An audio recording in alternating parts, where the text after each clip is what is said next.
Seguramente ustedes recuerden aquel momento lúgubre en el cual todo el mundo fue sometido a un régimen de prisión domiciliaria completamente degradante, y ese fue el gran encierro del año 2020, que en algunos lugares se prolongó también hasta 2021. En aquella oportunidad, cuando este canal empezó a funcionar, mostramos este clip donde Klaus Schwab, uno de los autores del desastre, que bueno, lo prefiguró, lo profetizó en el evento 201, el presidente del Foro Económico Mundial en aquella época, que hace poco renunció por escándalos de acoso, ya nos contaba que el modelo a seguir para el mundo desde su perspectiva, no era otro que el del régimen totalitario chino, que mezcla lo peor del comunismo con la eficiencia capitalista. Escuchémoslo. On the G20, you were there meeting some of the leaders as well.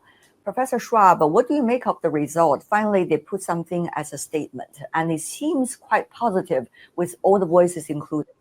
I think it's positive. It's already positive through the fact that everybody agreed about the statement, which we haven't had the last years. Now, the base has been formed, but we have to go one step further. We have to have a strategic mood. We have to construct the world of tomorrow. It's a systemic transformation of the world. So we have to define how the world should look like, which we want to come out of this transformation period. I expect should look like, which we want to come out of this transformation period. I respect China's achievements over the last over 40 years. I think it's a role model for many countries, but I think also we should leave it to each country to make its own decision what system it wants to adopt. And I think we should be very careful in imposing systems. But the Chinese model is certainly a very attractive model for quite a number of countries. Ya lo escucharon, ¿no? Es directamente el prototípico villano de película de James Bond, como le dice mi amigo Nicolás Martínez Laje, que a continuación les contará cómo esto se hizo realidad, porque muchos de ustedes votaron a Trump pensando que se iba a acabar la hegemonía de China, su obsesión. China, qué malos que son los chinos. Pero no, la realidad, como les documentará a continuación mi amigo, abogado y analista político Nicolás Martínez Laje, es que Trump plagia el modelo europeo y está promoviendo la instalación de infraestructura de identificación digital con la justificación de hacerlo solo con los extranjeros para comprobar su ciudadanía a la hora de votar. Es el primer paso. Primero pruebas hasta dónde llegas, vas con el enemigo imaginario de los inmigrantes y luego para el resto de la población. A Trump no le alcanza con deportar en forma arbitraria a miles de inmigrantes sin presentar absolutamente ninguna prueba, sin siquiera concederles el derecho constitucional a un juicio, que tienen incluso los extranjeros en Estados Unidos. A Trump parece no alcanzarle con deportar en forma totalmente arbitraria a miles de inmigrantes sin presentar absolutamente ninguna prueba, acusándolos de ser miembros de bandas criminales, mandándolos a cárceles salvadoreñas o a Guantánamo. No le basta con perseguir a estudiantes disidentes, siguiendo con el plan Esther de la Fundación Heritage. Básicamente persiguen a los pro-palestinos, pero básicamente van a perseguir a cualquier antitrampista con los mismos pretextos. De hecho, Trump busca blindarse de las distintas demandas que le harán por sobrepasarse, por pisotear los derechos norteamericanos en la Corte Suprema, y trata de usar una vieja ley de 1798, la de enemigos extranjeros, que se pensó para ir a la guerra. Por otra parte, tenemos el factor de las stablecoins, que van a ser las CBDCs de Estados Unidos, la tokenización, la gestión de los minerales, su caso con Ripple, Tether, Circle, Bitcoin. Tenemos a Elon Musk, que es un saqueador de datos privados por excelencia, que además es un gran colaboracionista del régimen chino, que está llevando adelante distintos proyectos, mientras los pequeños ahorristas lo pierden todo y los oligarcas digitales militares se alinean con el gobierno, como ocurre en China, donde todos son miembros del Partido Único Comunista. Señores, esto significa que el mundo está cambiando hacia un régimen internacional que ha tomado a China como modelo, y empieza este cambio por Estados Unidos, ni más ni menos, para felicidad de Schwab, de la Comisión Trilateral de los Rockefeller, del Council on Foreign Relations, con Macron azuzando discursos incendiarios contra la amenaza rusa, Europa sumida en la paranoia y en la decadencia, y un patético discurso romantizando la guerra por parte del monstruo de J.D. Vance. Bueno, con todos estos componentes, el mundo se dirige al destino chino. Quédense hasta el último minuto para descubrirlo y bienvenido a su apoyo en patreon.com/Nicolás Moraz para sufragar al periodismo libre.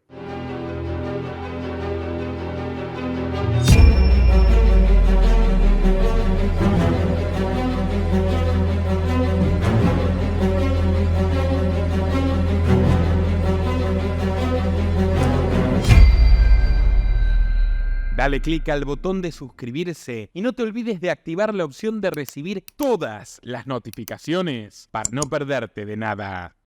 En esta ocasión vamos a hacer un seguimiento, un informe respecto a los últimos acontecimientos tratando tanto el avance de la digitalización hacia el nuevo modelo, la economía de los Estados Unidos, los movimientos tectónicos realmente que están ocurriendo a nivel internacional y finalmente algunas muestras sobre quiénes están detrás de todo esto. Así que sin más, arranquemos porque tenemos muchísima información en este video con la senadora Cynthia Lummis.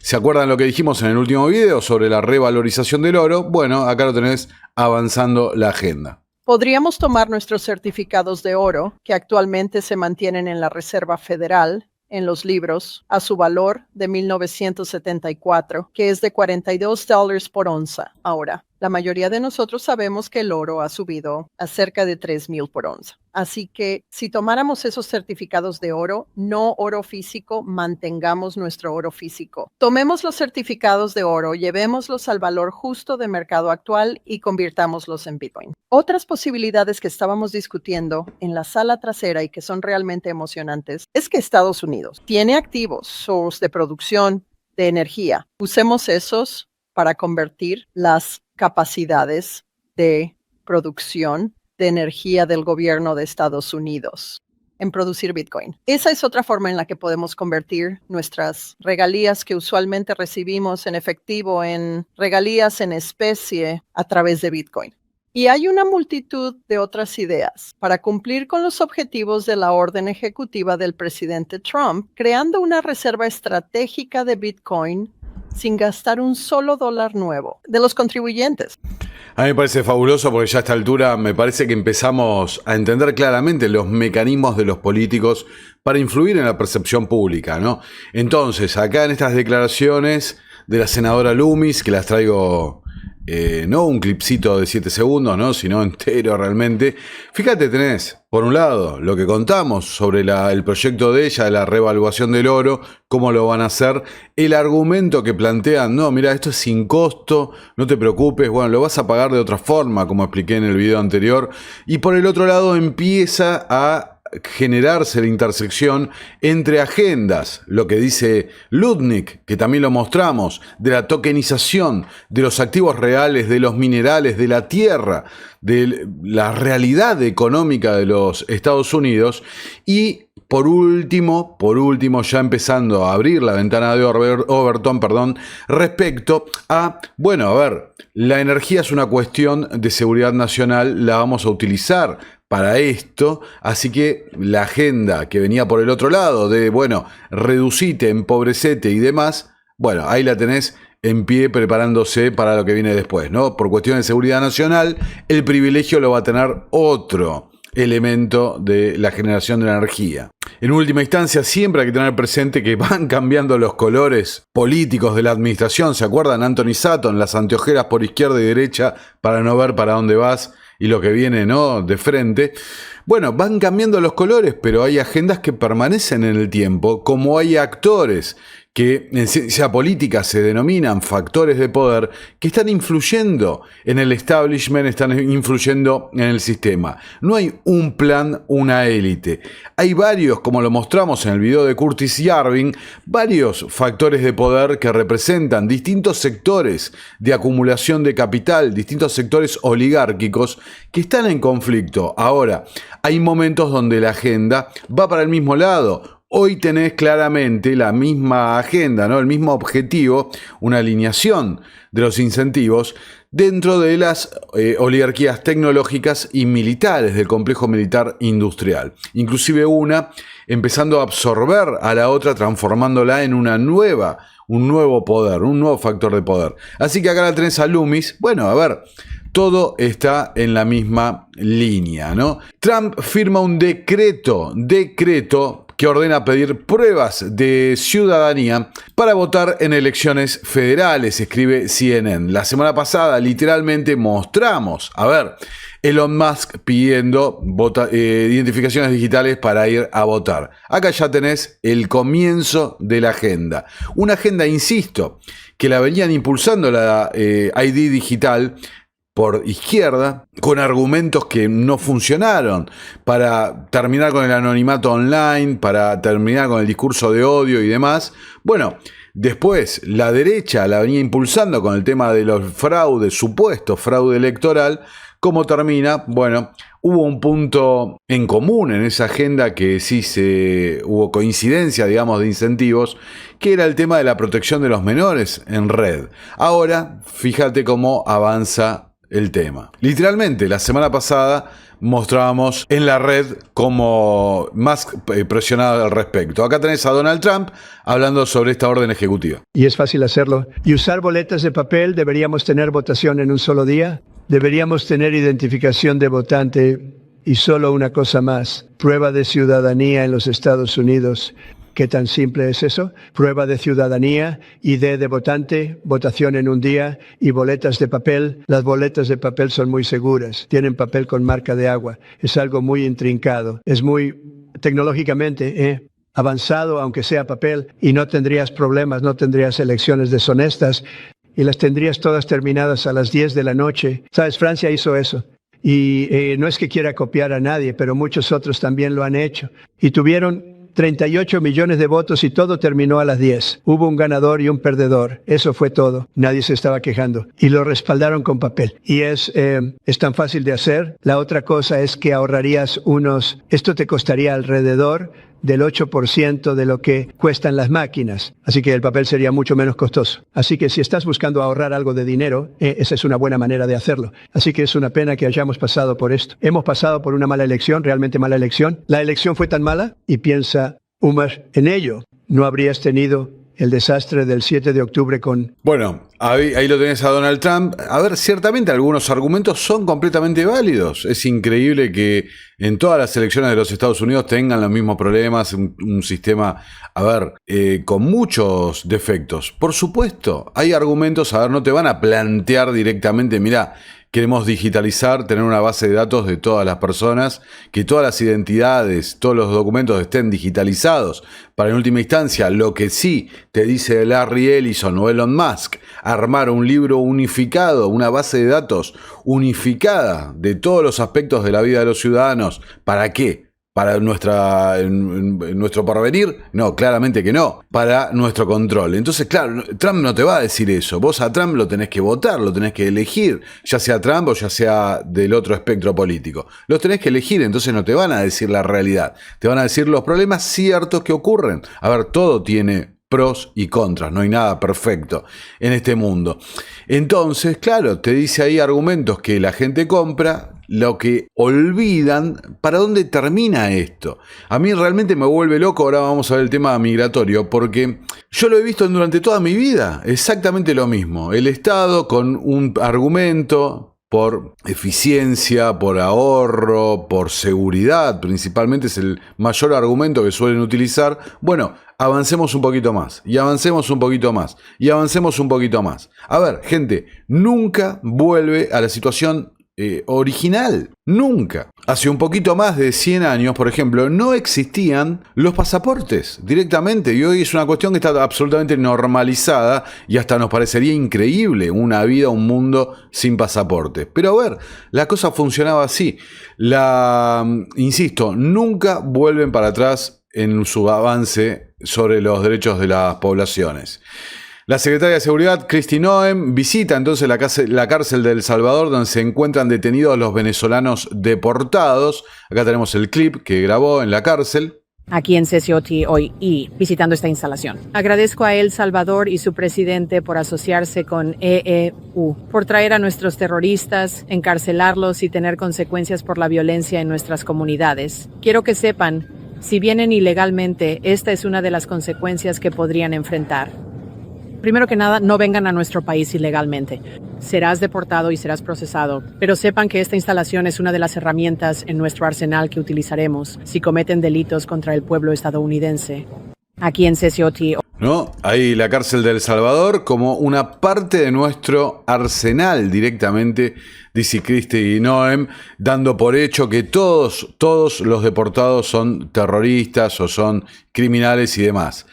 Cuando empezaron a aumentar las críticas, ¿no? Inclusive de la comunidad internacional respecto a lo que estaba ocurriendo, bueno, salen a hacer un arresto de alto perfil. A ver, ¿quién va a decir algo cuando arrestan, por ejemplo, acá a este muchacho de 24 años que lo encontraron inclusive con un arsenal en la casa? Henry Villatoro Santos, de 24 años, presuntamente líder de la MS-13 en Washington, D.C. A ver, ¿quién va a decir algo? No, absolutamente nadie va a decir nada respecto a el arresto de un criminal, ¿no? Un criminal. Ahora, lo que señalamos la semana pasada y se han multiplicado realmente las situaciones, los casos, es que evidentemente, ¿quién determina que es un criminal y cómo lo determinan? Estamos viendo, la verdad, a ver, muchísimos casos, decenas de casos de familiares que hoy que han permanecido, quedan en los Estados Unidos. O sea, a ver, planteemos de la cosa lógica. Si estuvieran con un estatus dudoso, digamos, de residencia, no estarían los familiares saliendo en público, contratando abogados, toda una cosa de alto perfil, denunciando las deportaciones que han sido hechas de una forma arbitraria. A ver, eso es lo lógico. Como también hay que decir que lo lógico es que ningún juez quiere exponerse de cara a la opinión pública encima de una situación de tan alto perfil. A mí me pasó, a ver, cuando comentamos acá en la Argentina los arrestos durante la marcha de los jubilados, que salieron enseguida del gobierno local a hablar de juicio político, destitución y demás, para la jueza que había liberado a más de 100 detenidos. Bueno, el fallo de la jueza decía, no hay una sola detención que esté hecha bajo el procedimiento que corresponde.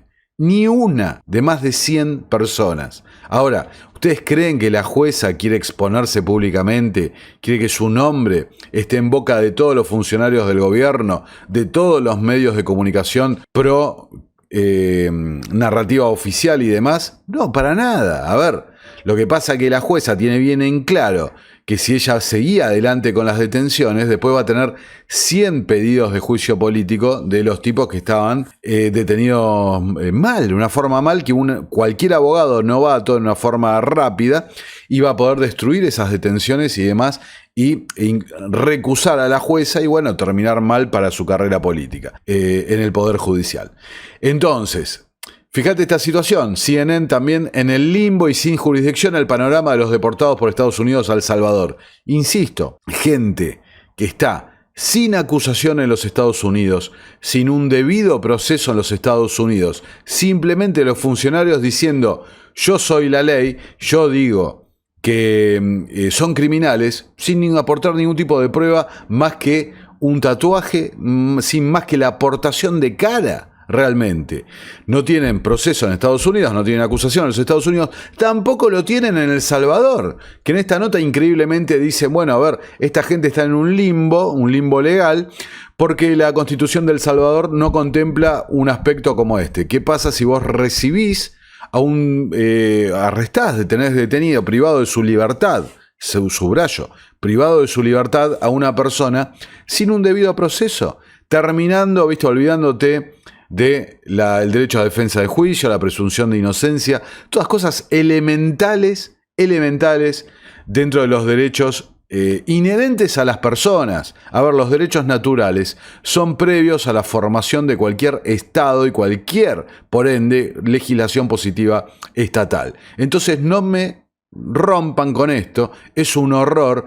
Y a ver, los que se quejan, que no les pase. Insisto, que no les pase que quedes por, no sé, por una expresión que no gustó, por un tuit que no gustó, que te agarren, te consideren un enemigo de la República, entre comillas, un peligro para la seguridad nacional, te agarren, te deporten, te manden a una cárcel perdida en el medio de la nada, incomunicado, andás a ver por cuántos años. Fíjate que El Salvador está diciendo que va a dejar detenida a esta gente por más de un año, por un año. El Salvador está cobrando por esto. ¿En base a qué lo vas a dejar detenido por un año? ¿En base a qué? ¿A que te conviene porque estás cobrando plata por cada detenido que tenés? A ver, a mí, por todos lados, realmente me parece una locura, insisto, que no les pase. Por eso les muestro la detención del tipo, a ver, lo encuentran en la casa lleno de armas. Bueno, es evidente que hay un problema ahí, un proceso legal, cuestionable o no cuestionable, capaz que en media hora determina, bueno, mira, sos culpable XXX tal delito, listo, te deportamos. Pero te deportamos a un país con una sentencia firme, con una condena determinada, no a la marchanta y que sea lo que Dios quieran con tu propia libertad. Entonces, fíjate, la semana pasada hablábamos del caso del matrimonio colombiano, hablamos del caso de la doctora, hablamos, o sea, del tatuador de California, del tipo del latino que tenía un tatuaje del Real Madrid y un agente de migraciones consideró que era un tatuaje relacionado con las maras. A ver, un tatuaje del Real Madrid, ¿qué tiene que ver? Todas estas cosas es un peligro notorio el avance que se le permite al Estado sobre las libertades individuales. Siempre, como en este caso, alegando una ley del 1700 y pico, ¿no?, de seguridad interior y demás, siempre alegando el tema de la seguridad. Fíjate cómo el proyecto Esther pronosticó el plan de Trump para silenciar las protestas e impulsar las deportaciones, escribe Axios, refiriéndose a un proyecto dentro del propio proyecto 2025 de la Fundación Heritage, aquel proyecto de Trump la repudió, ¿no?, en la campaña diciendo que él no tenía que ver. Ahora, fíjate, al igual que el proyecto 2025, el proyecto Esther prevé expandir el poder ejecutivo y remodelar la vida estadounidense con una agenda conservadora, esta vez centrándose en las universidades y el conflicto israel-palestino, porque hoy también están deportando a los cabecillas o a las figuras visibles, digamos, de las protestas universitarias pro-Palestina. Entonces, gracias a que les traje, ¿no?, las ideas de Curtis Yarvin y demás, yo inclusive he cambiado notoriamente mi punto de vista respecto a la administración Trump en base a esa información, porque la veo desarrollándose en plena luz, directamente adelante de nuestros ojos. Entonces, fíjate, expandir el poder del poder ejecutivo, lo que decía Curtis Yarvin con el proyecto RAGE, expandir el límite del poder ejecutivo para luego reconvertirlo en una monarquía corporativa. Se encienden las alarmas entre los progresistas que dicen que es un esfuerzo para promover la censura. Y bueno, acá tenés un ejemplo claro. No, si estás en forma legal y participás en una protesta por algo, ¿no?, como la causa del tema Palestina, estás en peligro de ser criminalizado, lo que en última instancia deriva en una autocensura, un ataque contra la libertad de expresión. Y recordemos que Yarvin, uno de los objetivos, él lo denominaba la catedral, era justamente cooptar el sistema educativo. No que sea un sistema educativo libre, sino que no esté controlado por la izquierda, esté controlado por la derecha. Entonces, redunda en lo mismo. Yo varias veces lo dije en mi vida esto, no solamente acá para YouTube y demás, que mucha gente que se queja del poder y esto y lo otro y bla, bla, bla, bla, lo único que quieren es controlarlos ellos. No es que les molesta el sistema, quieren ellos ejercer el poder. La estrategia de la administración Trump, escribe Axios, que tengo que subrayar que es un medio con información muy buena dentro de la administración, evidentemente tienen informantes de primer nivel, dice, la estrategia es eventualmente pedirle a la Corte Suprema que le dé al presidente Trump más poder para deportar a los inmigrantes con menos restricciones judiciales. Recordemos que esta Corte Suprema fue la que le dio al presidente inmunidad total para actos de gobierno. Ahora, literalmente, mientras el viernes pasado, mientras estaba grabando el noticiero Innominado, vemos esto. Como dice Axios, efectivamente Trump le pide a la Corte Suprema que avale la deportación de inmigrantes bajo esta ley del 1700, la ley de enemigos extranjeros. Ahora, yo lo que digo, bueno, siguiendo con el mismo orden, ¿no? A ver, ¿quién dice que es un enemigo extranjero? El Poder Ejecutivo. Entonces el Poder Ejecutivo están partiendo de la base de que ejerce el buenismo, de que ejerce, una objetividad total, una neutralidad total y no tiene intereses por acá, económicos, políticos y demás. Insisto, un peligro brutal. Fíjate, Trump firma decreto para asegurar la aplicación de leyes de inmigración en Washington y monitorear el estatus de ciudad santuario de la capital. Dice, el decreto también tiene como objetivo asegurar que todas las leyes aplicables de calidad de vida, molestias y seguridad pública se apliquen estrictamente, incluidos los delitos que involucren agresión, lesiones, hurto, graffiti, intoxicación pública y más. Para eso van a estar trayendo a las fuerzas federales a Washington, estableciendo una suerte de... Mirá, Trump había dicho anteriormente que el gobierno federal debería tomar el control, vamos a tapar el logo, el control de Washington.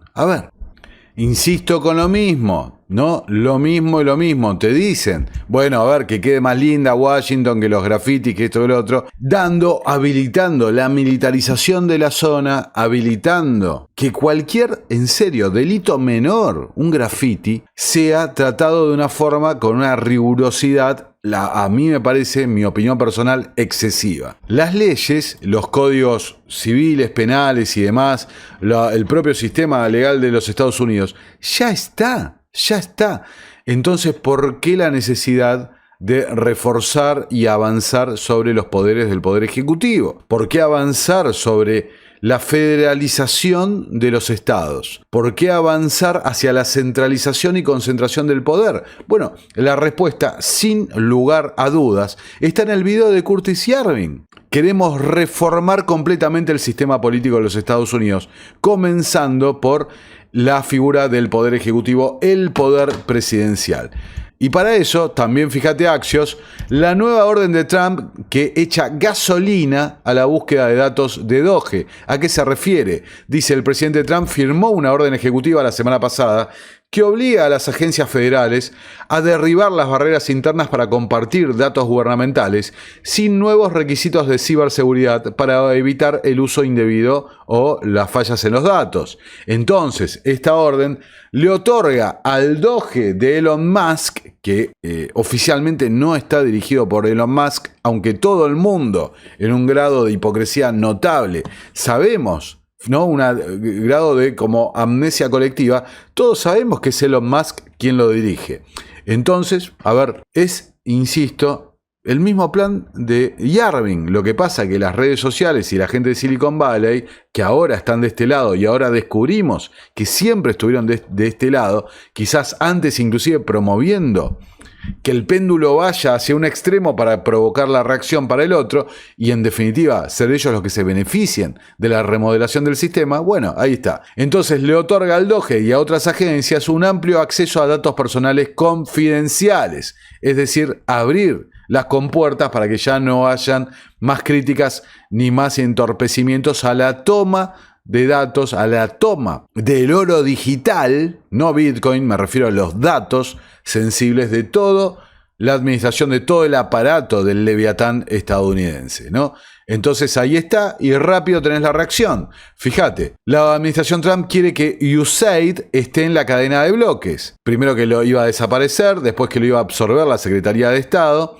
Bueno, finalmente, ¿qué van a hacer? Una solución a la Argentina, cambiarle el orden, el nombre a la agencia y todo metido dentro de la cadena de bloques. O sea, para que nazca el nuevo sistema, tiene que morir el viejo. Matemos a lo viejo, rebauticémoslo, que vuelva a nacer como el Fénix, con un nombre nuevo y con una característica nueva, la centralización total en la blockchain de los datos. Es decir, no es que queremos dejar de ejercer influencias, revoluciones de color a lo largo y a lo ancho del mundo. No, queremos seguir teniendo los mismos instrumentos, simplemente que los queremos cambiar la naturaleza, ¿no? Que sean digitales en este caso. Acá tenés a Trump, fíjate, es muy importante esto que te voy a traer ahora, la modernización del sistema de pago de los Estados Unidos. Escucha. Tengo una orden ejecutiva para su atención relacionada en realidad con los pagos del gobierno. Históricamente, creo que los cheques emitidos por el Tesoro tienen 14 veces más probabilidades de ser objeto de fraude que los pagos por transferencia electrónica. Esta es una orden ejecutiva para impulsar al Departamento del Tesoro a modernizar su sistema de pago, para asegurar el uso de métodos electrónicos de pago en lugar de cheques en papel, con el fin de reducir el desperdicio, el fraude y el abuso gubernamental, lo cual es un esfuerzo que hemos estado persiguiendo en numerosos aspectos del gobierno bajo su liderazgo. Básicamente es la modernización de equipos y métodos, y es algo que realmente creo que él va a ser un gran secretario del Tesoro. Quería Scott, y así que estamos haciendo esto, y tenemos otros programas de modernización en marcha. Podríamos dejar que alguien más, quien quiera que sea el próximo, lo haga. Es algo que debería haberse hecho hace 25, 30 años. Bueno, ahí tenés la conferencia que da Trump en la reunión anunciando esta orden ejecutiva. Acá se las traigo, protegiendo a la cuenta bancaria de los Estados Unidos contra el fraude, el despilfarro y el abuso. Para hacerlo muy sencillo, muy resumido, llegan a este anuncio, ¿no? Que en definitiva todos los pagos que hace la tesorería de los Estados Unidos, fíjate, el gobierno federal procesa anualmente billones de dólares en desembolsos a individuos y empresas y organizaciones. Todo esto se hace hacia y desde el Fondo General de los Estados Unidos, que podría considerarse la cuenta bancaria general de los Estados Unidos, ¿no? La principal cuenta bancaria. Entonces, firman dos órdenes ejecutivas, ahora vamos a ver la otra. Primero, la primera refiriéndose a la centralización, ¿no? Con este Fondo General de los Estados Unidos, la centralización. Entonces dice, bueno, vamos a buscar la forma de que, bajo la orden del secretario del Tesoro, Scott Bessent, ex pupilo de George Soros, todo se centralice, no se termine, como lo que veíamos de Doge recién, se terminen las trabas, se busque la forma de efectivamente terminar de concentrar todo bajo este Fondo General de los Estados Unidos. Por supuesto, con el problema cuál es, el fraude, el gasto innecesario y esto y lo otro. La reacción es, bueno, tenemos que buscar la forma de centralizar el gasto, ¿viste? Lo vemos, queremos que se ahorre y bla, bla, bla. Y la solución es centralicemos.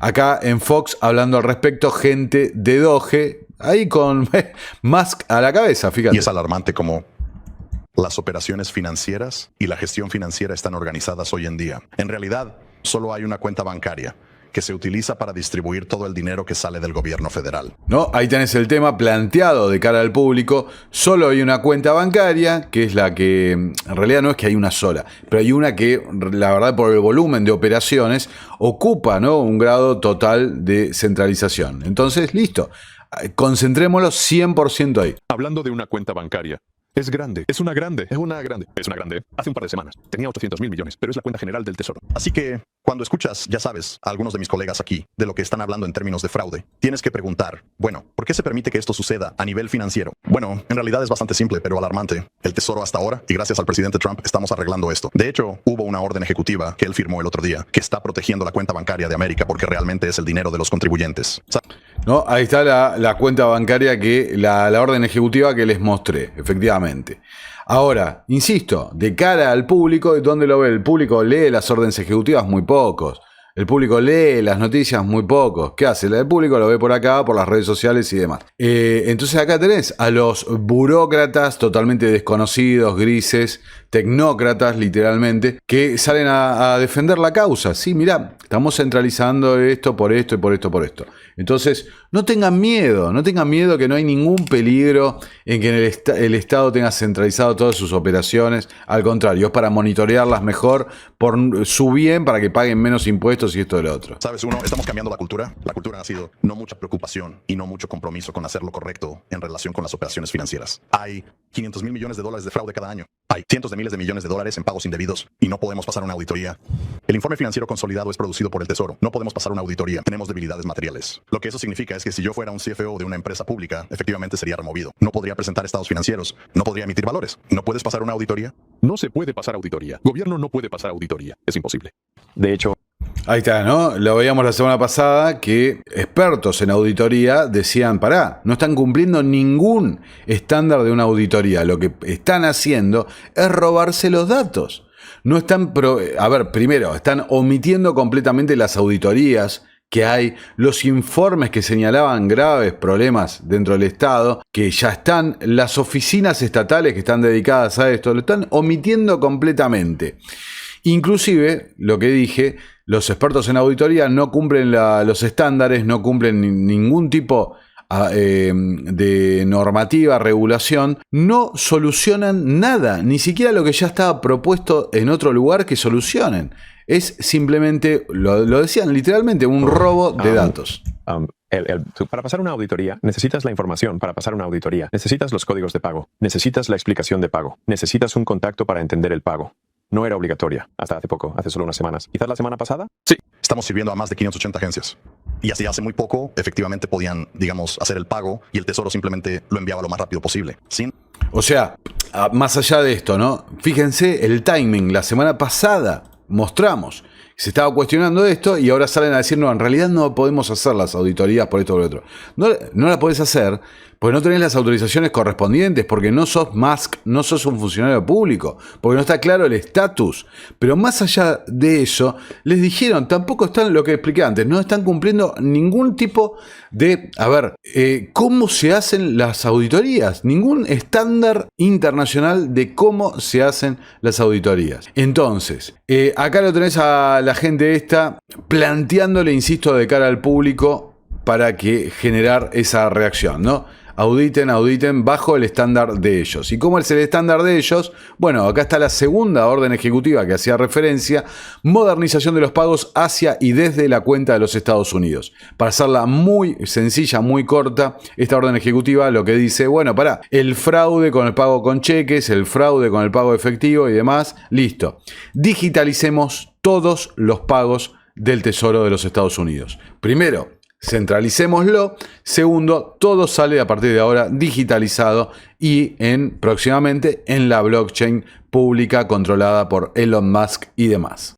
Estamos viendo, insisto, delante de nuestros ojos la transformación tecnocrática que venimos siguiendo desde el año 2019. Fíjate, Cointelegraph se informa que el equipo de Doge de Elon Musk se le otorgó acceso a los sistemas y datos de la SEC en medio de esfuerzos de reducción de costos. La SEC es la Securities and Exchange Commission, acá ven el logo, es la encargada de la regulación de los mercados financieros. Directamente en tiempo real lo que les digo. La revista The Economist, vinculada a los Rothschild, fíjate la tapa de esta semana, el Drive, ¿no? El esfuerzo, el avance hacia la eficiencia de Elon Musk, y tenés un Cybertruck chocando a un águila, ¿no? El águila, el símbolo que representa popularmente a los Estados Unidos, ¿no? El símbolo de la libertad y demás. El Cybertruck le pega una piña de lleno. Con la patente que dice Doge, recordemos la referencia al dogo veneciano. Bueno, ¿qué significará esto? ¿Que colapsará, que le pegará una piña a la economía de Estados Unidos? ¿O significará lo que venimos mostrando, ¿no? Que estamos frente a un nuevo país, un nuevo sistema político, una nueva configuración de los Estados Unidos? Acá presten atención, sobre todo los que están con el tema de los mercados, a estas notas que les voy a mostrar de Bloomberg, de Financial Times y demás. Dice Bloomberg, la liquidez del mercado bursátil de Estados Unidos se agota a medida que aumentan las preocupaciones por la guerra comercial. Básicamente, hay cada vez menos liquidez en el mercado. Quiero señalar, fíjate, acá en este gráfico que trae Bloomberg, generado por el Deutsche Bank, los puntos donde hizo piso la liquidez. Fíjate, comienzos del año 2019, marzo de 2020 y cómo ha ido en pisos. Febrero acá tiene que ver con la guerra, la invasión a Ucrania. Bueno, fíjense entonces el patrón, ¿no? Lo que ocurre. La baja liquidez puede aumentar los costes de cobertura de carteras para operadores grandes y pequeños, al tiempo que amplía el diferencial entre los precios de compra y venta hasta que resulta difícil para los inversores determinar lo que es justo pagar, el valor real justo, digamos, de los activos. En los mercados más amplios puede magnificar las caídas de las acciones si los inversores no pueden vender acciones al nivel deseado, lo que les obliga a aceptar un precio peor. Entonces ya vemos la correlación con lo que ocurre con momentos de poca liquidez, ¿no? Acá Financial Times, los operadores minoristas invierten, esto a mí me parece notablemente importante, porque muestra la manipulación en los mercados como se da. Fíjense, los operadores minoristas invierten, o sea, el ahorrista menor, invierten $67.000 millones en los mercados de acciones estadounidenses, mientras los gigantes de la inversión huyen. Esto es lo que les señalé en varios videos, y otros analistas lo pueden explicar mejor seguramente que yo, pero para hacerlo simple para que se entienda, los mercados muchas veces se mueven así. La euforia de la subida de precios, brutal que se da muchas veces, está fogoneada por el inversor minorista, que es el que está aportando liquidez y comprando cada vez más caro. Pero en los mercados hay una contraparte. Para que vos compres y compres y compres y compres, del otro lado hay alguien que está vendiendo, vendiendo y vendiendo. Alguien que en las zonas de baja precios, de bajo movimiento, ha estado acumulando y acumulando y acumulando y acumulando, comprando barato en las caídas y en los momentos de mercados neutros donde más se ve, mercados que lateralizan. Bueno, compra la mano fuerte, los inversores grandes institucionales, hasta que en un momento dice no compro más y empiezo a vender. Y los que suben por ascensor con la euforia son los minoristas, hasta que de golpe un día el mayorista dice listo, se acabó, no hay más liquidez, no hay más precios, se derrumban los precios y empieza nuevamente el show, la calecita, ¿no? A dar la vuelta. Estamos, fíjate, Bloomberg te dice, se está agotando la liquidez, Financial Times te dice, bueno, pará, pero la liquidez que hay es minorista, la que se está acabando es la mayorista, de las ballenas. Fíjate, los inversores individuales han inyectado casi $70.000 millones en acciones estadounidenses este año, incluso cuando los administradores de dinero profesionales están reduciendo su exposición al mercado por temores sobre las políticas de Donald Trump. Dice, la poderosa afluencia subraya cómo los inversores individuales se mantienen optimistas sobre las acciones de Wall Street a pesar de las intensas turbulencias de este año provocadas por los erráticos planes arancelarios del presidente y el surgimiento de empresas de inteligencia artificial como DeepSeek. A ver, acá me parece muy claro, muchos inversores minoristas subidos a la euforia de la victoria de Donald Trump, que compraban que los aranceles les iban a hacer bien, que esto, que lo otro, que no iba a haber repunte de la inflación. Bueno, ¿se acuerdan que nosotros veníamos diciendo, a ver, acá no es cuestión de derecha o izquierda, es cuestión de objetividad, sobre todo cuando hablamos del patrimonio de cada uno? Entonces, esa euforia era desmedida y no estaba sustentada con la realidad. Ahora, te lo dice directamente, los inversores profesionales no, lo estaban sacando. Nosotros mostramos Warren Buffett, récord de liquidez en toda su vida. Inclusive mostramos la semana pasada que había un traslado de capital hacia China, el gran beneficiado con todas estas políticas. Ahí te lo nombra, viste, te habla, bueno, mirá, el tema de DeepSeek y demás. Bueno, en algún momento se van a dar cuenta que es una burbuja lo de la inteligencia artificial y que en realidad está muy lejos hoy de lo que es la tecnología china, el desarrollo chino al respecto. Un desarrollo fomentado por Londres y Wall Street. Entonces, Me parece no es necesario ahondar, el punto es ese. Las ballenas se fueron, lo que mueve el mercado es justamente el inversor minorista, ¿no? El ahorrista pequeño, que es el que va a quedar cola para arriba, ¿no? Como se dice con otras palabras, quizás próximamente.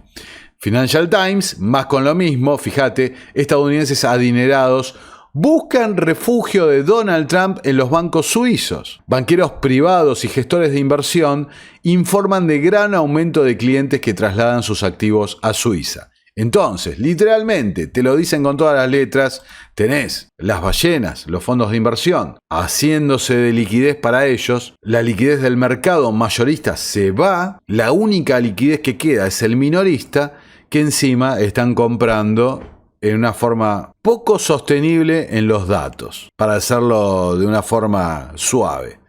Y acá tenés, Financial Times te dice ya no los inversores Warren Buffett y demás, sino los millonarios, no los billonarios.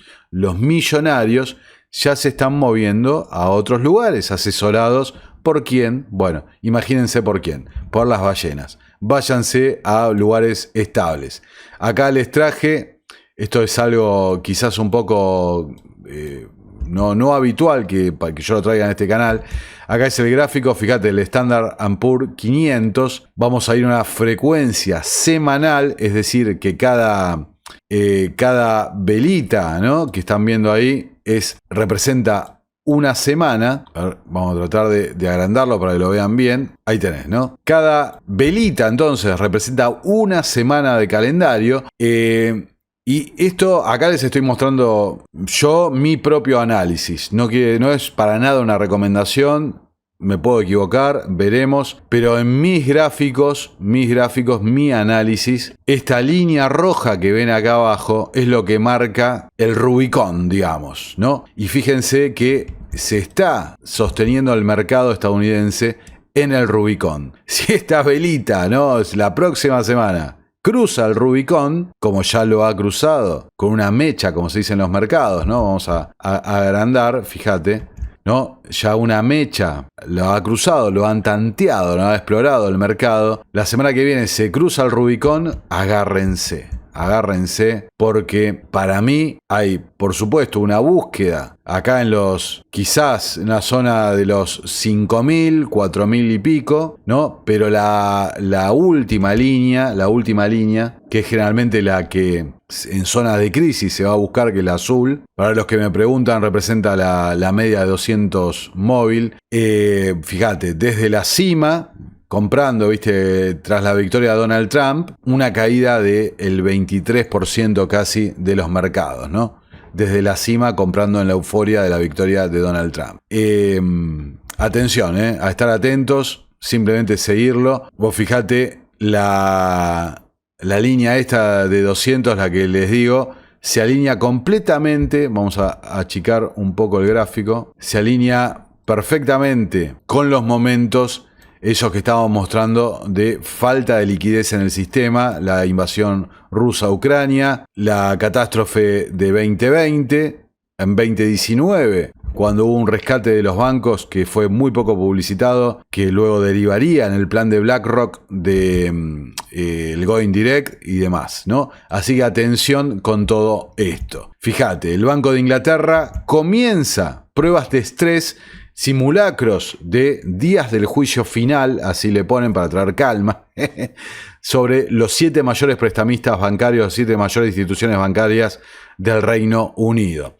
Básicamente es un simulacro, ¿no?, que lo hacen todos los años, pero este año lo han hecho ahora este mes con bastante puntillosidad. Fíjate, una caída del comercio mundial de un 20%. ¿Qué pasaría, no, si las propiedades del mercado inmobiliario caen un 30%? Ahí ven los números del mercado estadounidense con 20 y pico. ¿Qué pasaría si el PIB del Reino Unido cae un 5%, si el PIB mundial cae un 2%, si el desempleo se dispara, si el comercio mundial, como dije antes, cae un 20%, si el precio del petróleo y del gas sube bruscamente, algo que J.D. Vance declaró esta semana, ¿qué pasaría, no? La inflación alcanza un máximo del 10%, un pico, una llamarada inflacionaria para luego volver a los números actuales, ¿no? Entonces, las instituciones que se tratan de Barclays, HSBC, Banking Group, Nationwide, NatWest, Santander del Reino Unido, Standard Chartered participan de este simulacro de qué pasaría si hay una situación grave. Entonces, decíamos HSBC, fíjate, su presidente, Mark Tucker, sale a decir: la globalización tal como la conocíamos podría haber terminado. En un discurso que dio en Hong Kong, en Asia, dijo Tucker que las tensiones comerciales crearon incertidumbre que plantea un grave riesgo potencial para el crecimiento mundial. El mundo está experimentando un periodo de cambios profundos en el comercio, la política económica y los acuerdos internacionales de seguridad. Al considerar los acontecimientos actuales, creemos que la globalización, tal como la conocíamos, puede haber llegado a su final. Las consideraciones económicas que guían las cadenas de suministro óptimamente eficientes condujeron a uno de los mayores periodos de creación de riqueza que jamás hayamos visto. Como resultado de eso, el equilibrio de poder económico cambió y lo que solía ser sostenible ya no lo es. Tucker dijo que esto no significa que el mundo retrocederá o se geofragmentará y desglobalizará, sino que habrá nuevas oportunidades y lazos económicos más fuertes entre diferentes grupos políticos y bloques comerciales, incluido el grupo de países BRIC Plus. Como ya hemos visto, este siempre fue el objetivo de la élite para el paso previo, digamos, al establecimiento de este sistema de gobernanza mundial, la división por bloques, y como vemos, acá lo tenés, el presidente del HSBC, el análisis que se hace desde este espacio es acertado, es correcto. HSBC señala en el artículo su participante clave en la financiación del comercio mundial, bueno, uno de los principales conectores, lo que muestra el verdadero poder del mundo, conector entre la economía china, la economía estadounidense, creador de dólares offshore y creador de yuanes offshore. Ahí lo tenés, el HSBC. Por el otro lado tenés al Wall Street Journal. La guerra comercial explota en todo el mundo a un ritmo no visto en décadas. Nuevamente, como todas las semanas vemos, los medios mainstream, pero que leen, ¿no? Leen los actores del mercado, que piensen, ¿no? Piensen que de alguna forma se tiene que coordinar la información. Bueno, ahí están los medios de acceso público, pero que no todo el mundo lee, ¿no? Entonces, nuevamente, viste, sobre lo mismo, me parece que no hace falta simplemente señalar un párrafo que me llamó la atención. Acá está. En la década del 30, los aranceles fueron la sentencia de muerte para el comercio mundial, que ya se estaba desmoronando a medida que Estados Unidos y otras economías se hundían en la depresión y el desempleo masivo. La ley Smoot-Hawley fue un esfuerzo para proteger las granjas y fábricas estadounidenses de la competencia extranjera, allanando el camino para un aumento de los aranceles sobre las importaciones a los Estados Unidos de alrededor un 20%. Toda esta situación, que imagínense a quién benefició, bueno, a los que manejan el flujo de los préstamos y demás, los bancos, Wall Street. En los 30 sirvió para el establecimiento y el desarrollo de la máxima popularidad del movimiento tecnocrático, que intentaron inclusive hacer un golpe de Estado. Bueno, de la mano de Wall Street, hay que agregar. Bueno, ¿cómo se salió de todo esto? Con la creación de las Naciones Unidas, la Organización Mundial de Comercio, que a veces nos olvidamos, ¿no? Los acuerdos generales aduaneros y demás. Entonces, si tenés que establecer un nuevo sistema, tenés que matar al anterior. Y para matar al anterior, ¿qué mejor que repetir los mecanismos que mataron al sistema en los 30?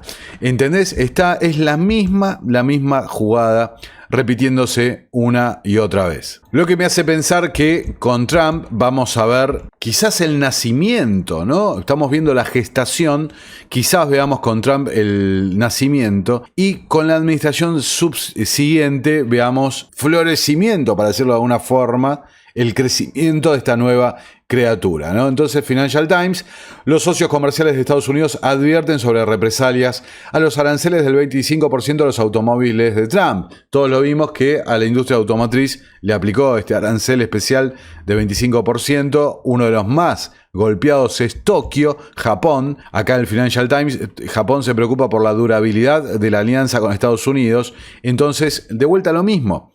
Ya nadie se puede sentir cómodo, ningún socio comercial de los Estados Unidos. A ver, Japón ha sido quien ha sostenido el carry trade con el dólar y el yen durante décadas. Ha sometido a su propia economía a un estancamiento durante muchísimos años en beneficio de las élites bancarias de los Estados Unidos. Si Japón no puede sentirse cómodo con su sociedad comercial con los Estados Unidos, ¿qué le queda al resto de los países? Japón, el mayor tenedor de deuda propiamente de los Estados Unidos. Insisto, si a él no se puede sentir cómodo, bueno, a ver, tenés por ejemplo también el Canadá hablando al respecto, ¿no? Antigua relación con los Estados Unidos basada en la integración profunda y en estrechas cooperaciones de seguridad y militares ha terminado. Lo que exactamente hará Estados Unidos no está claro. Pero lo que está claro es que nosotros como canadienses tenemos agencia, tenemos poder. Somos dueños de nuestra propia casa. Nous sommes maîtres chez nous. Podemos controlar nuestro destino. Podemos darnos mucho más de lo que cualquier gobierno extranjero, incluidos los Estados Unidos, podría quitarnos. Podemos enfrentar esta crisis de la mejor manera fortaleciendo nuestra fuerza aquí en casa. Requerirá mucho trabajo duro. Requerirá una determinación constante. Bueno, ahí está, por el resto es propaganda política. Fíjate acá, The Economist también, que publica en Twitter, dice: el efecto inmediato del presidente estadounidense ha sido impulsar a los gobernantes tradicionales a expensas de populistas externos. Lo que me hace plantear, vos fíjate, justamente cómo varios personajes políticos han reconfigurado su propio discurso, ya sea Macron, ya sea Starmer, el propio Carney, ¿no? Han reconfigurado su discurso para alinearse a intereses nacionalistas, a intereses proteccionistas, y suben en la popularidad del público, de la gente. Tipos que estaban liquidados. A ver, el caso de Trudeau en Canadá levantó cuando empezó a hablar de populismo, pero ya era irremontable. Asume Mark Carney, un tipo más globalista que Mark Carney no puede haber en el mundo. Sin embargo, hoy vende una noción completamente diferente y la gente la compra. Macron, que otro más globalista no puede ser, hoy vende nacionalismo y la gente lo compra, reconfigurando su imagen. Lo cierto es que tanto Carney como Starmer, miembros de la Comisión Trilateral, y ni hablar la afiliación de Emmanuel Macron con el Círculo Económico Rothschild y demás. Entonces, esta nueva reconfiguración, fíjate, el FMI saca un documento, digitalización y el sistema financiero. El FMI afirma que la digitalización ha creado nuevos productos de servicios financieros y activos digitales diseñados para ser utilizados como medio de pago o actuar como reserva de valor. Literalmente, todas estas grandes ballenas, instituciones y demás se han dedicado durante años a aterrorizar, a hablar mal a la gente, al público común respecto a la naturaleza de estos activos digitales, para ser ellos los que estaban acumulando.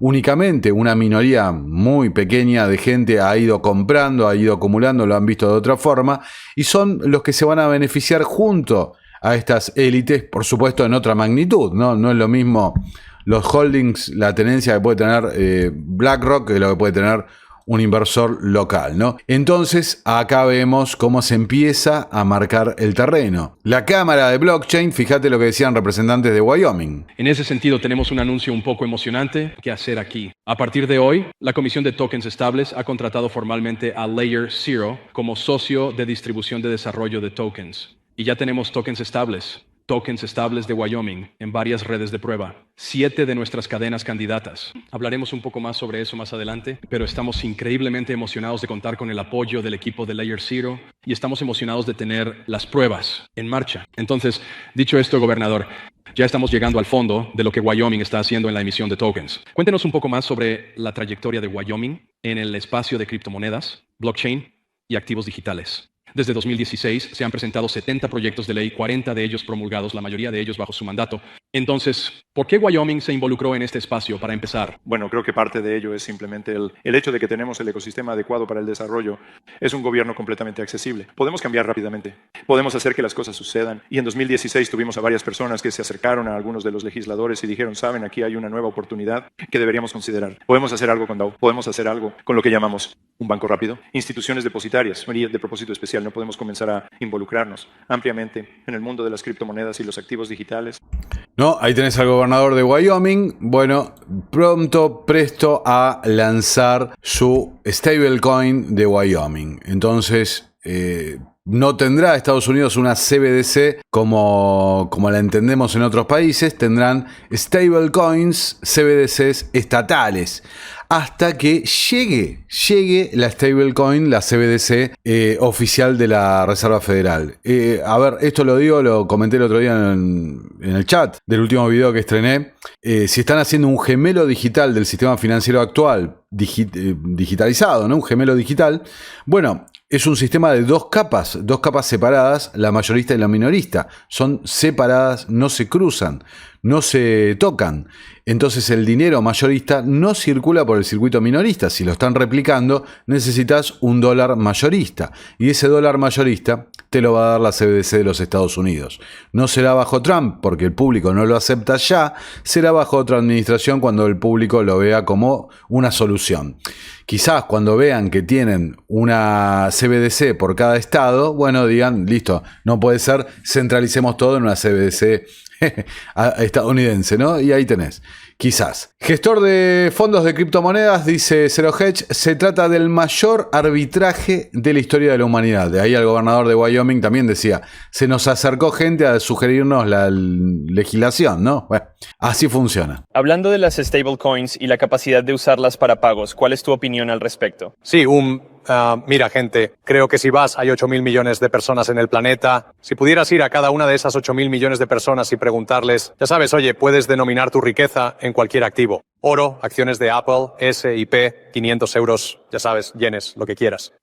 Mi sospecha es que si fueras y preguntaras a todos en el mundo y pudieran responder la pregunta sin temor a persecución política, yo sospecho que de 5 a 7.000 millones de ellos dirían dólares estadounidenses. Y entonces es como probablemente el arbitraje más grande como de la historia humana es simplemente dar a esas personas lo que quieren. Si crees que eso es lo que quieren, entonces dáselo. Y las plataformas de criptomonedas van a ser el mecanismo mediante el cual lo harás. Y por eso creo que hay una oportunidad enorme para poner las stablecoins en manos de miles de millones de personas. Bueno, ahí lo tenés, ¿no? Poner las stablecoins en manos de todo el mundo, la digitalización del sistema, una oportunidad increíble para esta gente.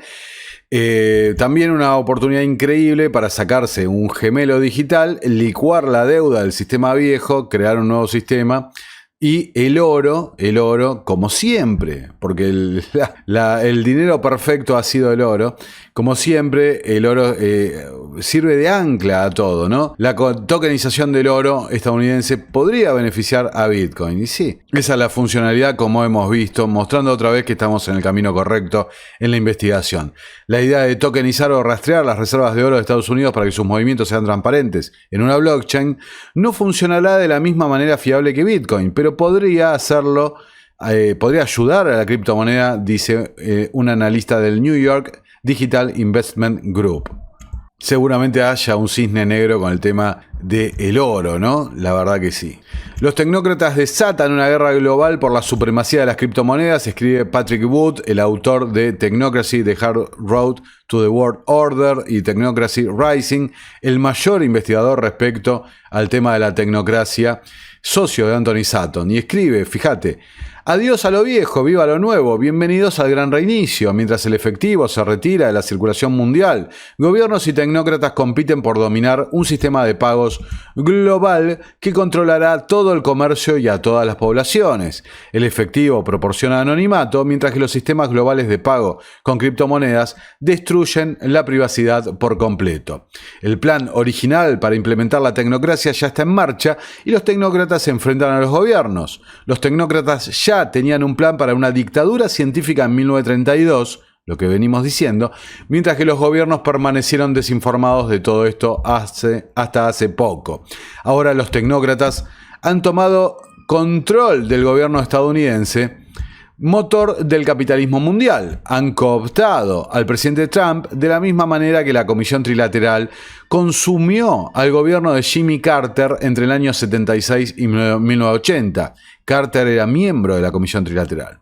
En ambos casos no se trataba de política, sino de una toma de control económica. Y dice, puedo garantizar que a ninguno de ellos, los comisionados trilaterales o tecnócratas, le importa en absoluto los sistemas políticos ni los políticos en sí. El resultado inevitable para todos los políticos es ser desterrados al final. Todos ellos, los estados-nación, serán neutralizados por completo. Y habla, viste, de los requisitos de la tecnocracia, ya lo hemos contado, no vale la pena profundizar, simplemente señalarlos. Proporcionar un inventario continuo de toda la producción y consumo. A ver, hello, se va a hacer.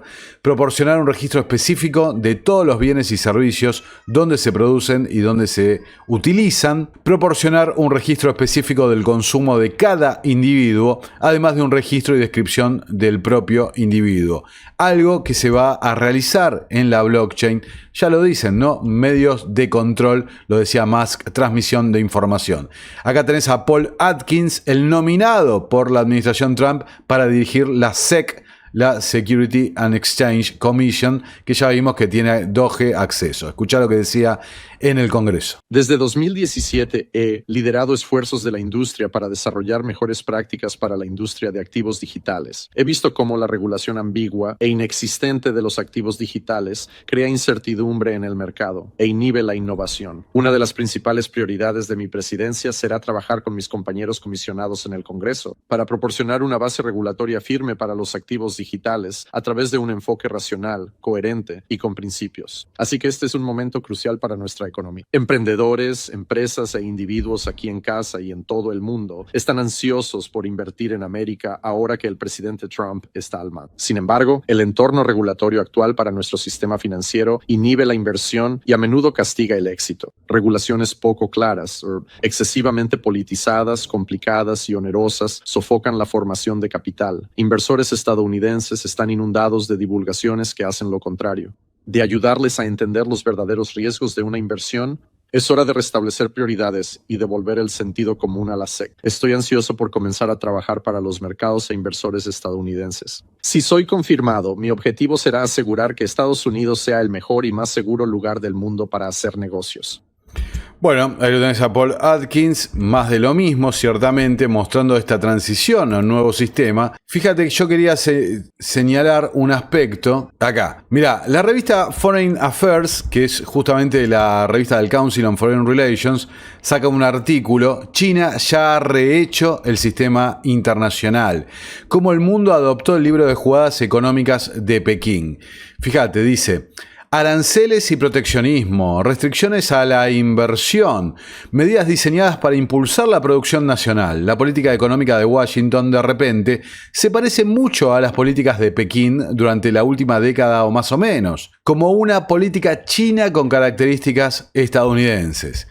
Dice, fíjate, de hecho, ha habido un buen grado de convergencia, pero no de la manera que predijeron los responsables políticos estadounidenses.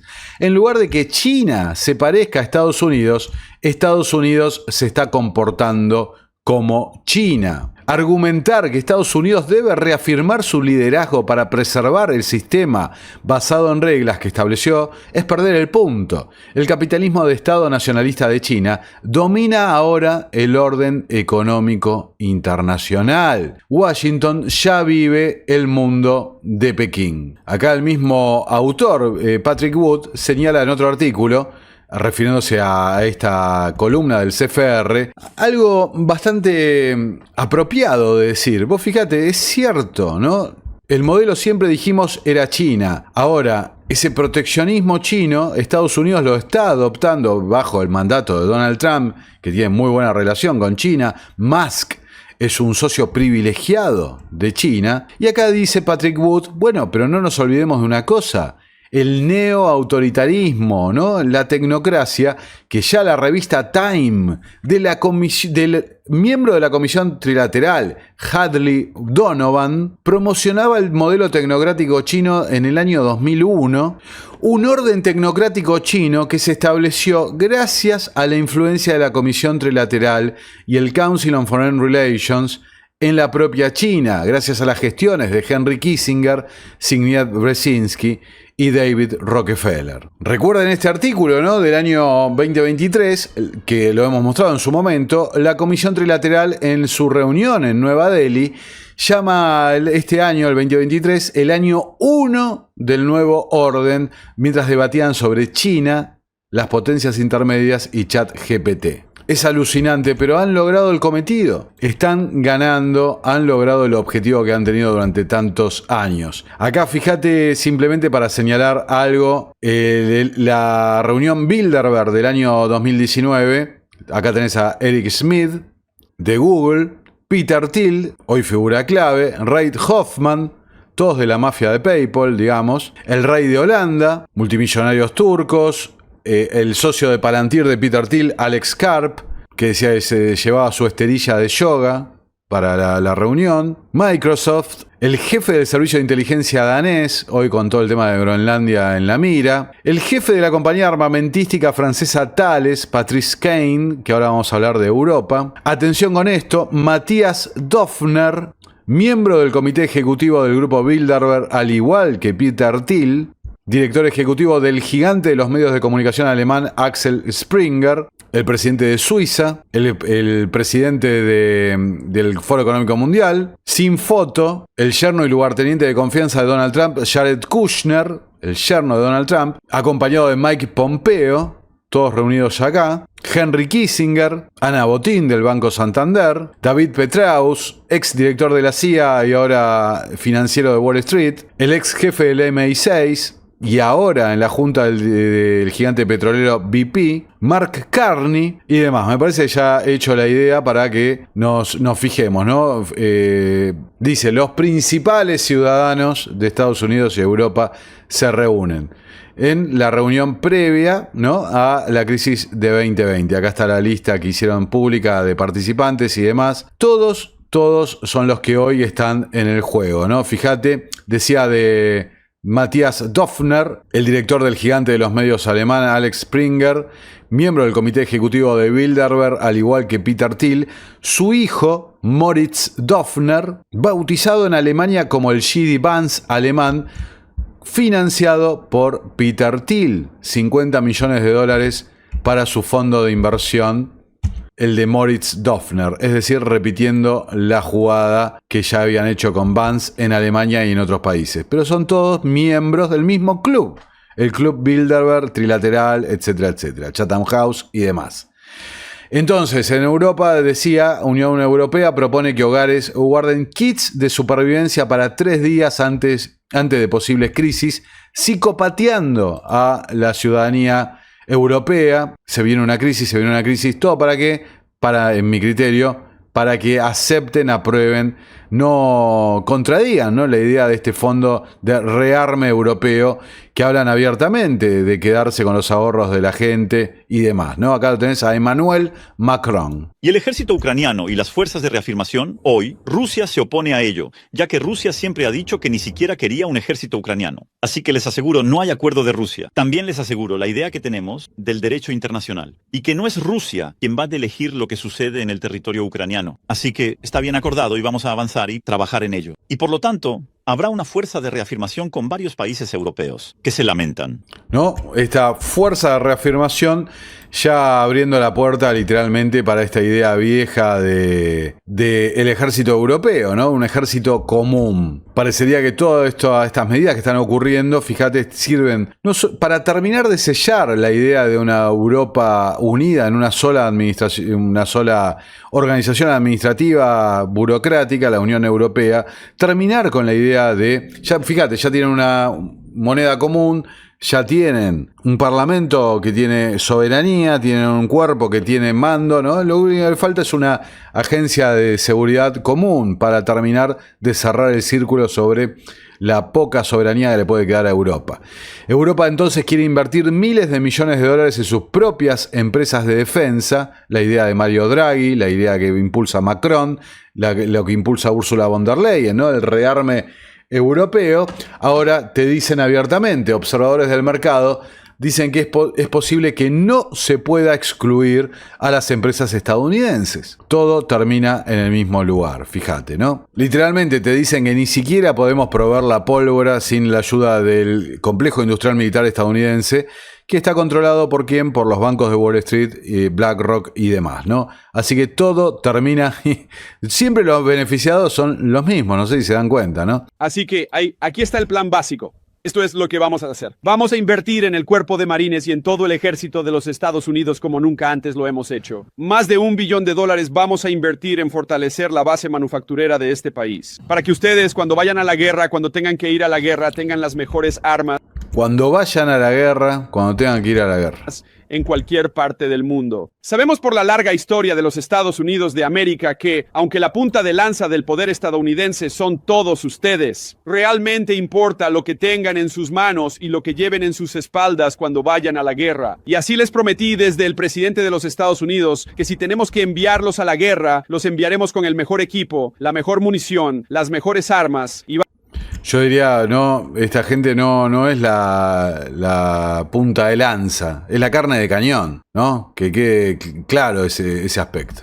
vamos a capacitarlos para que ganen cuando tengan que hacerlo. Es el propósito de los Marines de EEU, ¿verdad? Así que ahí tenés Europa directamente diciéndote, vamos a ir avanzando con este... Olvídate de todas las reglas fiscales y demás. Vamos a endeudarnos forever. El plan de Mario Draghi, casado con una persona vinculada de sangre, ¿no? Con la nobleza veneciana. El plan de 800.000 millones de euros lo apoya von der Leyen, la estructura actual. Macron es el príncipe Rothschild que sale a promocionarlo por todos lados. Te dicen los analistas, bueno, pará, esa plata va a terminar en última instancia en los Estados Unidos, ¿no? ¿En dónde va a terminar? No en los Estados Unidos per se, sino en las compañías estadounidenses, en las compañías globales, en los fondos de inversión global que invierten en Raytheon, en Lockheed Martin, etcétera, etcétera. Y ahí lo escuchabas a Vance, cuando los mandemos a la guerra van a tener lo mejor, porque vamos a gastar un montón en esto. Una guerra que parecería que están muy deseosos de tener, ¿no? Como fue la Primera Guerra Mundial y la Segunda Guerra Mundial, los mismos intereses buscando reformar el mundo para su beneficio, al igual que fue en la Primera y en la Segunda. Están muy ansiosos, se ve, por llegar a ese resultado, ¿no? Un resultado que para nosotros será catastrófico, pero nosotros lo apoyamos y lo aplaudimos, ¿no? Me refiero al comunacho, a la gente, a la mayoría, no a la gente que ve este canal, por supuesto, que entiendo que coincidimos con las ideas, sino que además omiten un hecho importantísimo. Peter Thiel, Palantir y demás, tiene una conexión profundísima con el Pentágono, al igual que Elon Musk, SpaceX, tiene una conexión, Starlink, con el Pentágono brutal. La inteligencia artificial y Silicon Valley se ha fundido, como dije al principio de este video, con el complejo militar industrial, reformándolo, convirtiéndolo de una industria pesada a una industria ligada estrechamente a la tecnología. Por eso la guerra por los minerales críticos. Vance lo que no le dice a los muchachos ahí, enfervorizándolos con el ego y el nacionalismo, es que mis dueños, ¿ok? Mis dueños se van a llenar de plata por esto. Y yo también me estoy llenando de plata por cumplir la agenda. Las últimas dos notas. Fíjate, Zero Hedge publica el botón nuclear para el dólar. Las líneas de swap de la Fed. ¿De qué se trata esto? Para hacerlo muy breve, mirá, todo arranca en un artículo de Reuters que se los traigo acá.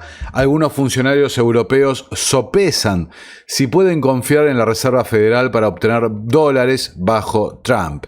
Y dice, ¿no? Y únanlo con la nota del Banco de Inglaterra. En un entorno proteccionista, guerra arancelaria, etcétera, etcétera, etcétera, división por bloques, a ver, ¿podemos confiar en que la Reserva Federal sea la línea de financiamiento de última instancia, como ha sido en las últimas crisis de liquidez, actuando como prestamista final para líneas de swap de dólares para darle liquidez al sistema y que no haya un colapso masivo de los bancos internacionales, que lo escribe también el Deutsche Bank.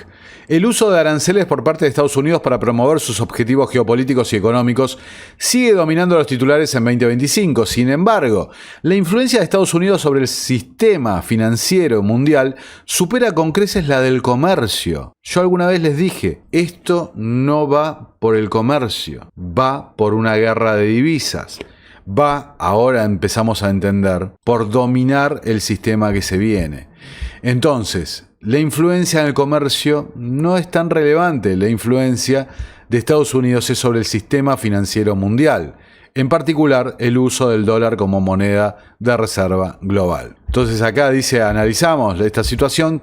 ¿Qué ocurriría, no, si finalmente son retiradas o la Reserva Federal no aporta esas líneas de swap? Dice, los activos en dólares, como los valores del Tesoro de Estados Unidos, son la forma más popular de activos seguros para los bancos centrales e instituciones financieras privadas.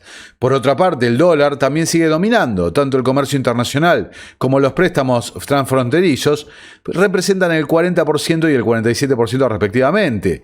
Pero ¿de dónde proviene la liquidez de dólares de los no residentes de Estados Unidos? Son los dólares offshore, los creados por la City de Londres, que se originan principalmente en el mercado de swap de divisas. Y dice, las tensiones en los mercados de financiación extraterritorial, offshore, surgen cuando el balance de los bancos estadounidenses se ve sometido a presión, lo que reduce la capacidad de prestar dólares, y o cuando las perturbaciones mundiales, como las crisis financieras de 2008 o la crisis de 2020, dan lugar a una lucha por la seguridad de los activos.